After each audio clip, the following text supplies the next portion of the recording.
বেসরকারি দল, মন্তব্য বিশেষজ্ঞদের।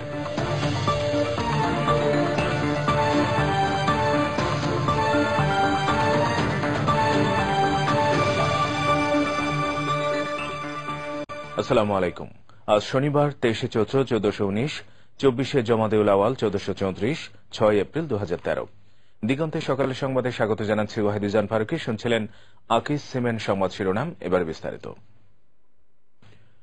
ইসলাম অবমাননাকারীদের শাস্তি সহ 13 দফা দাবিতে শনিবারের হেফাজতে ইসলামের লং মার্চ পরবর্তী সমাবেশের জন্য পুরোপুরি প্রস্তুত মতিঝিলের শাপলা চত্বর। রাতেই পথে পথে বিভিন্ন বাধা উপেক্ষা করে সমাবেশস্থলে অবস্থান নেন হেফাজতে ইসলামের নেতাকর্মীরা। নাস্তিকতা বিরোধী বিভিন্ন স্লোগান দেন তারা। হেফাজত নেতারা আশা করছেন শনিবার সকালেই লাখ লাখ নেতাকর্মী লং মার্চ করে সমাবেশে অংশ নেবে। পুলিশের পক্ষ থেকে নেওয়া হয়েছে নিচ্ছিদ্র নিরাপত্তা ব্যবস্থা। রাতেই নিরাপত্তার জন্য কয়েক প্লাটুন পুলিশ সদস্যের পাশাপাশি র্যাব মোতায়েন করা হয়েছে। বারুরহাট, ফেনী, কুমিল্লা, 14 গ্রাম প্রতিটি স্পটে বডি তল্লাশি করা হয়েছে এবং যে সমস্ত গাড়িগুলো একা একা পেয়েছে, চুটা পেয়েছে, এগুলোকে মারা ওদেরকে পিছন দিকে ফাটিয়ে দেওয়া হয়েছে। আবার অনেক নেতা কর্মীকে গ্রেপ্তার করে থানায় নেওয়া গেছে। মহাসমাবেশের যে সিকিউরিটি, এটা দেখার দায়িত্বই আমরা এই মতিঝিলকে আমরা যারা আছি তাদের। আর বিভিন্ন স্থানে যেটা হচ্ছে এইটার বলার বা প্রশ্নের উত্তর দেওয়ার দায়িত্ব আমার না। মতিঝিলের শাপলা চত্বরে ভিড় বাড়ছে। রাজধানীর বিভিন্ন জায়গা থেকে মিছিল নিয়ে সমাবেশ স্থলে আসতে শুরু করেছেন হেফাজতে ইসলামের নেতাকর্মীরা। দর্শক, এই মুহূর্তে শাপলা চত্বরে আছেন আমাদের রিপোর্টার মাইনুল ইসলাম শোভন। শাপলা চত্বরের সমাবেশ স্থলের খবর জানতে আমরা এখন সরাসরি তার সাথে যোগাযোগ করছি। মাইনুল,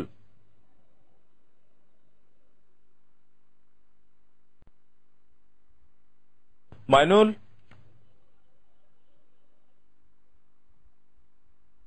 মাইনুল শুনতে পাচ্ছেন?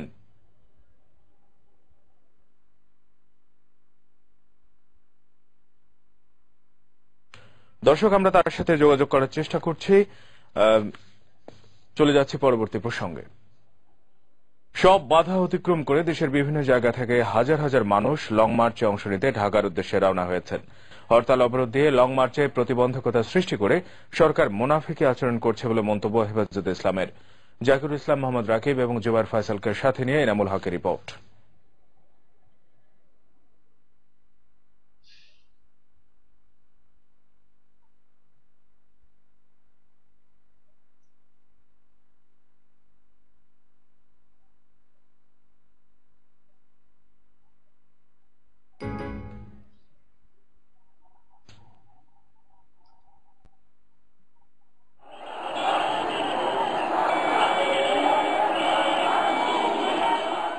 জুমার নামাজের পরপরই হাজার হাজার মানুষ লং মার্চের সমর্থনে রাস্তায় নেমে আসে। আল্লাহ এবং মহানবী সাল্লাল্লাহু আলাইহি সাল্লামকে নিয়ে কটূক্তির প্রতিবাদে বিক্ষোভে ফেটে পড়েন মুসল্লিরা। এই সময় তারা নাস্তিকদের ফাঁসির দাবিতে স্লোগান দেন। সরকার সমর্থকদের হরতাল আহ্বান এবং পরিবহন ধর্মঘটকে সাজানো নাটক উল্লেখ করে এর তীব্র নিন্দা জানান ইসলামী চিন্তাবিদরা। লং মার্চের অনুমতি দিয়েছেন, আর একদিকে লং মার্চের রুটদেরকে লঞ্চ থেকে পাশ থেকে পুলিশ দিয়ে ধরে ধরে নামানো এবং ছাড়াই নেওয়া হচ্ছে। আমরা সরকারের এই এবং ক্ষোভ প্রকাশ করছি। সরকার আমাদেরকে শান্তিপূর্ণ লং মার্চের এই কাফেলাকে রুখার জন্য নাস্তিক মুক্তদের পক্ষ নিয়ে সরকার আমাদেরকে বাধা দিয়েছে কি দেয় নাই? এরই মধ্যে বিভিন্ন জেলা থেকে হাজার হাজার মানুষ পায়ে হেঁটে ঢাকার উদ্দেশ্যে রওনা দিয়েছেন বলে জানান লং মার্চ আয়োজকরা। এই ডাক বাংলার 97% জন মুসলমানের দ্বীন ঈমান হেফাজত রক্ষার ডাক। এই ডাক কলমাগো মুসলমানের কলমার আবেদন পূরণের ডাক। আমরা কাউকে ক্ষমতায় বসাইবার জন্য মাঠে নামি নাই, কিন্তু যদি লং মার্চে বাধা দেওয়া হয় আমাদেরকে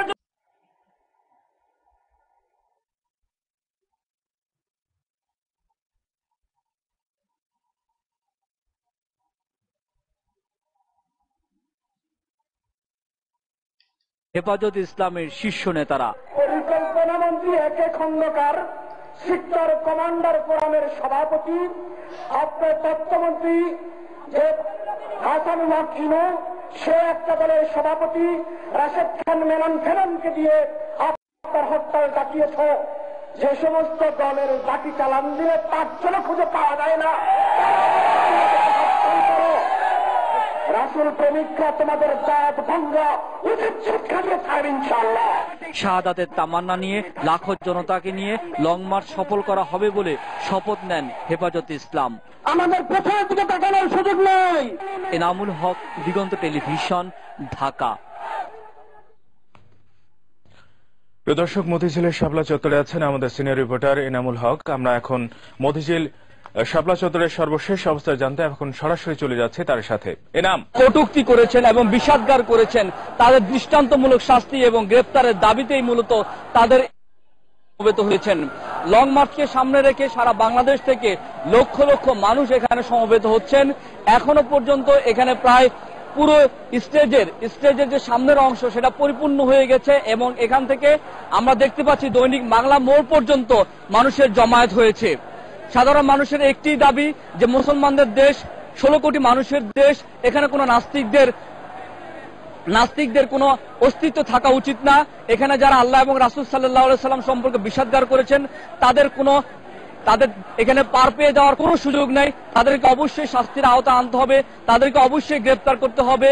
তারা বলছেন যে যাদেরকে গ্রেপ্তার করা হয়েছে এটা মূলত লোক দেখানো, এই লোক দেখানো তাদের গ্রেপ্তারকে তারা প্রত্যাখ্যান করেছেন। এখানকার যারা সমবেত হয়েছেন তারা বলছেন তাদের এই আন্দোলন অহিংস আন্দোলন, তাদের আন্দোলন রাজনৈতিক আন্দোলন। তারা মূলত তার উপরে বিশ্বাস এবং রাসূল সাল্লাল্লাহু আলাইহি সাল্লামের প্রতি তাদের যে ভালোবাসা, তাদের যে অনুরাগ, সেখান থেকে তারা মূলত এখানে উপস্থিত হয়েছেন। পুরো দল এবং মতের জন্য তারা এখানে উপস্থিত হননি।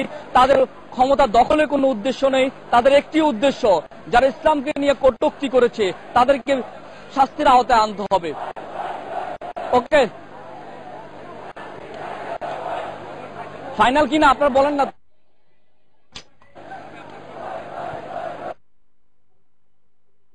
এনাম, আপনাকে ধন্যবাদ।